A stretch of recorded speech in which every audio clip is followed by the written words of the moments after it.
नमस्कार, मैं हूं कल्याण और आप देख रहे हैं 2019 का महाभारत। रांची में मेगा शो के जरिए पीएम मोदी झारखंड के चुनावी महासमर में उतरेंगे। रांची में रोड शो के जरिए उन्होंने मिशन झारखंड का आगाज किया और भगवान बिरसा मुंडा को नमन कर जीत का आशीर्वाद मांगा। आज प्रधानमंत्री लोहरदगा में चुनावी सभा को संबोधित करेंगे।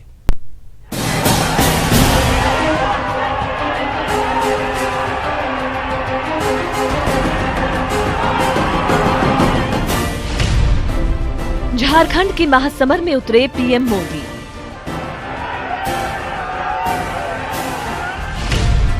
मेगा रोड शो से मिशन झारखंड का आगाज। रांची एयरपोर्ट से बिरसा चौक तक रोड शो।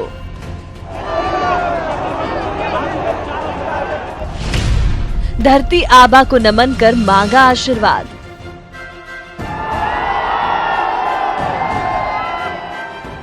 झारखंड के चुनावी महासमर में प्रधानमंत्री नरेंद्र मोदी ने एनडीए के मिशन झारखंड का आगाज कर दिया है। प्रधानमंत्री ने चुनाव अभियान की शुरुआत रांची में मेगा रोड शो से की।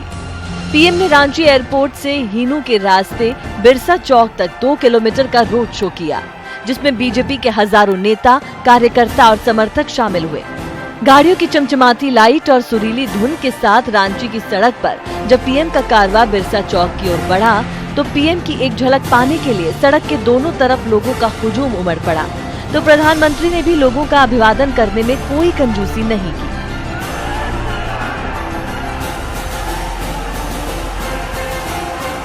बहुत अच्छा एक्सपीरियंस रहा। हम तो मोदी जी के ट्रू सपोर्टर हैं। हम तो चाहते हैं कि इस बार मोदी जी ही जीते। ये मेरे जीवन का बहुत ही अद्भुत क्षण था कि मुझे अपने जीवन काल में माननीय प्रधानमंत्री मोदी जी को सामने से देखने का मौका मिला और मैं चाहूंगी कि आने वाले चुनाव में मोदी जी भारी मतों से जीते। देश को एक बहुत मजबूत चौकीदार मिला है और ऐसे चौकीदार को हम कभी खोना नहीं चाहेंगे। हम चाहेंगे कि देश में सदा नरेंद्र मोदी जी प्रधान सेवक बने रहें।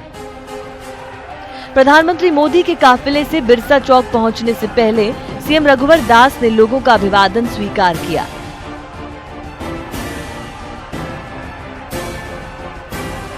लोगों की गर्मजोशी को देखकर रघुवर दास और मंगल पांडे बेहद रोमांचित दिखे। यहां पर रांची से बीजेपी उम्मीदवार संजय सेठ पहले से ही मौजूद थे। जब प्रधानमंत्री अपने दल बल के साथ बिरसा चौक तक पहुंचे तो उन्होंने सबसे पहले लोगों का अभिवादन स्वीकार किया। इस दौरान लोगों ने समर्थन में नारेबाजी भी की।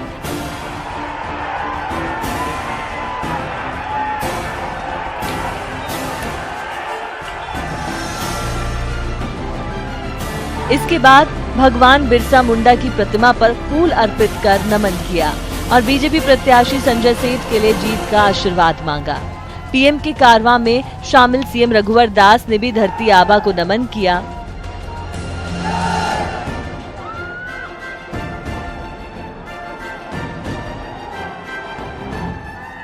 इसके बाद प्रधानमंत्री और मुख्यमंत्री सुरक्षा की परवाह किए बगैर पैदल ही लोगों के हुजूम की ओर बढ़ गए और जनता के बेहद करीब जाकर सबका अभिवादन किया।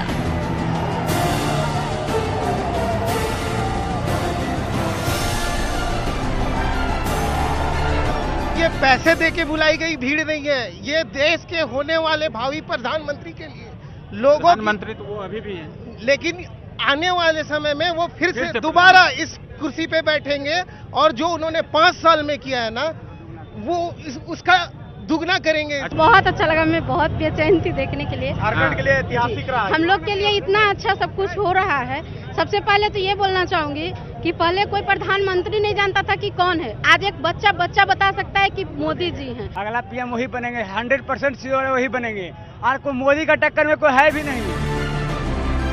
भगवान बिरसा मुंडा को नमन करने के बाद प्रधानमंत्री नरेंद्र मोदी वहां से 7 किलोमीटर दूर राजभवन चले गए, जहां राज्यपाल द्रौपदी मुर्मू ने उनका स्वागत किया।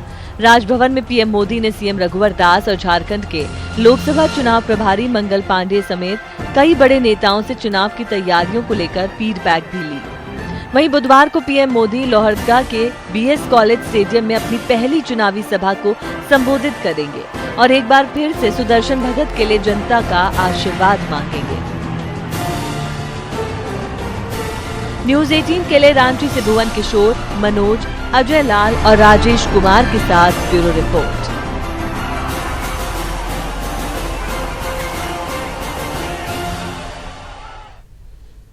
ये आम का मौसम है। ऐसे में एक सवाल ये बनता है कि क्या पीएम मोदी आम खाते हैं?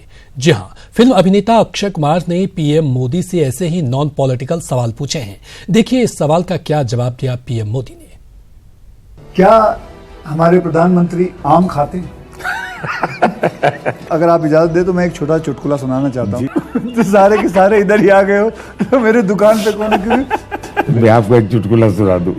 साहब सच में गुजराती है ना, क्योंकि गुजराती जो होते हैं वो पैसों के लिए बहुत सही रहते हैं। That is something very big to know about. और पीएम मोदी के साथ अक्षय कुमार का पूरा इंटरव्यू देखिए न्यूज 18 बिहार झारखंड पर सुबह 9 बजे। चलिए बढ़ेंगे अगली खबर की तरफ। लोकसभा चुनाव में एक बार फिर चुनावी भाषणों के दौरान भाषा की मर्यादा टूट रही है। एक दूसरे पर आरोप लगाने के दौरान कोई भी दल भाषा की मर्यादा तोड़ने में पीछे नहीं है। देखिए रिपोर्ट।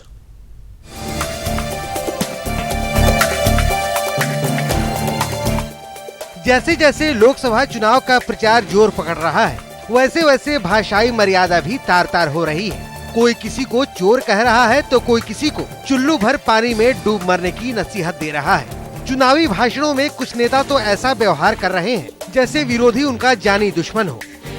हालांकि अच्छी बात यह है कि प्रचार की गर्मी के बीच भी झारखंड के नेताओं ने दूसरे राज्यों के नेताओं की तुलना में काफी संयम का परिचय दिया है। लेकिन अब तक जो हुआ वो भी बहुत कम नहीं है और इसके लिए पक्ष विपक्ष के नेता एक दूसरे को जिम्मेदार ठहरा रहे हैं। हमको लगता है कि जो जैसा रहता है उसको सारे लोग उसी तरह से नजर आते हैं।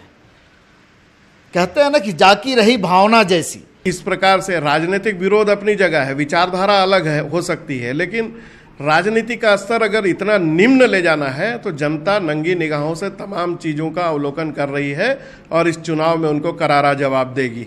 असभ्य लोगों का असभ्य दल और असभ्य भाषा। सच तो ये है कि झारखंड मुक्ति मोर्चा अपने आधार को खो चुकी है।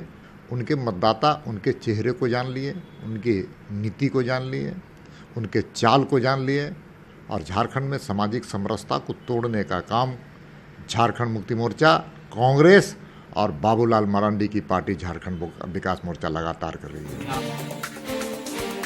अब कौन ज्यादा बदजुबान है और किसकी जुबान पर लगाम नहीं है, ये तो खुद नेता लोग भी जानते हैं और जनता भी। वैसे अभी तो प्रचार का पारा चढ़ना शुरू ही हुआ है, जो 17 मई तक चढ़ता ही जाएगा। तब तक झारखंड के नेता प्रचार की तपिश के बावजूद जुबान को काबू में रख पाते हैं या फिर यहाँ भी शब्दों की मर्यादा तार तार हो जाती है, ये देखने वाली बात होगी।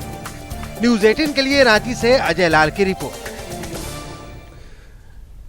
लोकसभा चुनाव में नेता से ज्यादा हेलीकॉप्टर की मांग बढ़ गई है। सियासी दलों में इस बात की होड़ है कि ज्यादा से ज्यादा हेलीकॉप्टर का इस्तेमाल कर हर उस शख्स तक पहुंचा जा सके जिनसे वोट की उम्मीद है। देखिए रिपोर्ट।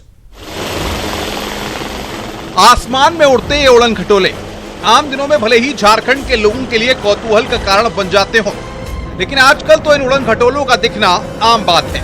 आखिर हो भी क्यों नहीं, मौसम चुनावी है और सभी राजनीतिक दल हेलीकॉप्टर का ज्यादा से ज्यादा इस्तेमाल कर ज्यादा से ज्यादा लोगों तक पहुंचने की कोशिश में जो हैं। फिलहाल बीजेपी ने 2 जबकि कांग्रेस और जेएमएम ने एक हेलीकॉप्टर किराए पर ले रखा है। बीजेपी जल्द ही चुनाव प्रचार में 2 और हेलीकॉप्टर जोड़ने जा रही है। कांग्रेस नेता हर दिन हेलीकॉप्टर से 4 सभाएं कर रहे हैं, जबकि बीजेपी अपने 2 चॉपर के माध्यम से 8 से 10 सभाएं कर रही है। इसी तरह जेएमएम के नेता अपने एक हेलीकॉप्टर से रोजाना 3 सभाएं कर रहे हैं। भारतीय जनता पार्टी भी अपने नेताओं के कार्यक्रम के लिए, जनता से सीधा संवाद करने के लिए और सभा करने के लिए हेलीकॉप्टर का उपयोग करती है। ये जरूर है कि विज्ञापन हो या वायुयान हो या हेलीकॉप्टर हो, इन सब मामलों में सही में हम भाजपा से पीछे हो सकते हैं, लेकिन जनता के बीच हम बहुत आगे जा चुके हैं।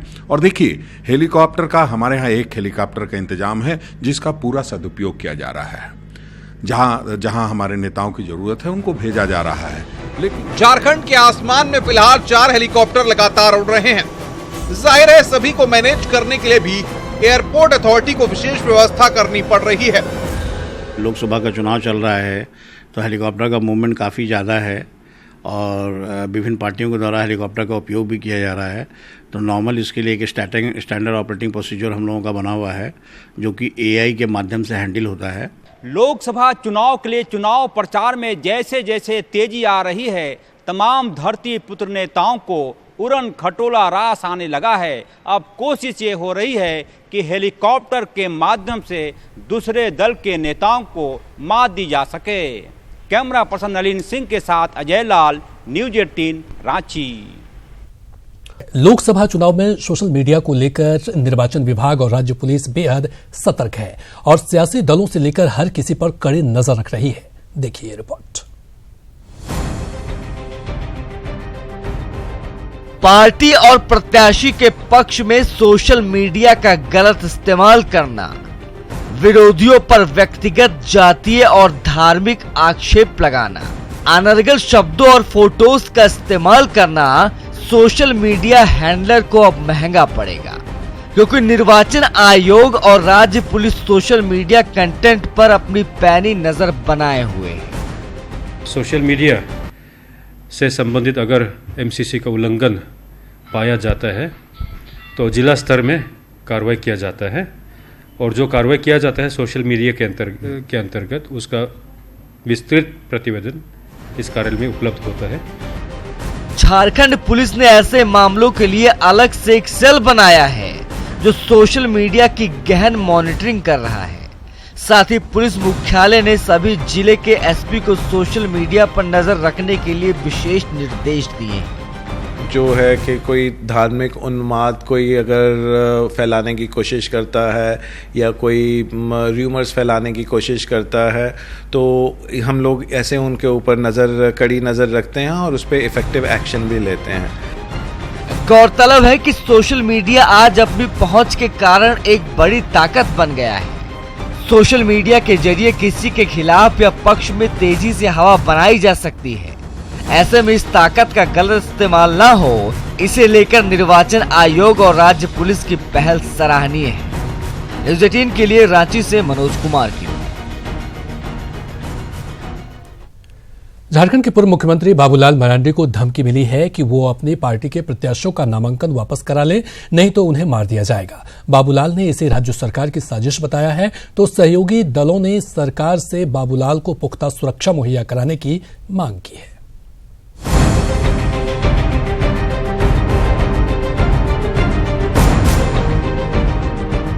झारखंड में लोकसभा चुनाव के लिए मतदान शुरू होने से ठीक पहले बाबूलाल मरांडी को जान से मारने की धमकी मिली है। पत्र में कहा गया है कि बाबूलाल मरांडी 23 अप्रैल से 19 मई तक झारखंड से बाहर रहें और पत्र मिलने के 48 घंटे के भीतर झारखंड छोड़ दें। पत्र में यह भी कहा गया है कि बीजेपी के लिए सभी 14 लोकसभा सीट जिताने की जिम्मेदारी MCCI माओवादी संगठन को मिली है। ऐसे में पत्र को आवश्यक समझा जाए और JVM अपने प्रत्याशियों को बैठा दे, नहीं तो गाड़ी समेत कोडरमा जिलाध्यक्ष शंकर यादव की तरह उड़ा दिया जाएगा। बाबूलाल मरांडी ने इसे सीधे तौर पर रघुवर सरकार की साजिश बताते हुए जांच की मांग की है। सरकार से हम चाहेंगे कि इस पूरे मामले की जांच सरकार को करनी चाहिए और जो भी दोषी है उसमें उनकी कार्रवाई चाहिए। बाबूलाल मरांडी को मिली धमकी को बीजेपी ने चुनावी स्टंट करार दिया है। आज उनका वजूद खत्म हो चुका है और उसके बावजूद वो कोडरमा से चुनाव लड़ रहे हैं और हारेंगे, यह भी निश्चित है। इसलिए बाबूलाल मरांडी जी भी चुनावी हथकंडा अपना रहे हो, ऐसा भी हो सकता है। बाबूलाल को मिली धमकी पर महागठबंधन दल JVM के साथ खड़े हैं और सूबे की कानून व्यवस्था पर सवाल खड़े किए। जब नवंबर के चुनाव में जब बाबूलाल जी और महागठबंधन का सरकार बनेगा, फिर उनकी स्थिति और खराब होगी। तो इसीलिए मुझे लगता है कि उनको डरा धमकाने के लिए, लेकिन बाबूलाल जी कोई डरने वाले नहीं है। नेता कोई सुरक्षित नहीं है, और जब हमारे राज्य के प्रथम मुख्यमंत्री श्री बाबूलाल मरांडी जी को ही जब धमकी मिल रही है, ये तो साफ है कि विधि व्यवस्था चौपट है। जिन पर इस तरह का थ्रेट हो उन पर तो विशेष ध्यान देने की जरूरत है और दलगत भावना से ऊपर उठकर उनकी सुरक्षा की पूरा बंदोबस्त, पूरा व्यवस्था सरकार की जिम्मेवारी है और मुझे लगता है सरकार इन कर्तव्यों से विमुख नहीं होगी। अगर धमकी देने की असली वजह बीजेपी को सभी सीटें जिताना है, तो धमकी वाले पत्र पर सवाल खड़ा होता है कि धमकी 2 सीट पर लड़ने वाले JVM को ही क्यों, 7 सीट पर लड़ने वाली कांग्रेस और 4 सीट पर लड़ने वाले JMM को क्यों नहीं, या फिर समूचे महागठबंधन दल की पार्टी अध्यक्षों को क्यों नहीं। रांची से मनोज के साथ ब्यूरो रिपोर्ट, न्यूज 18।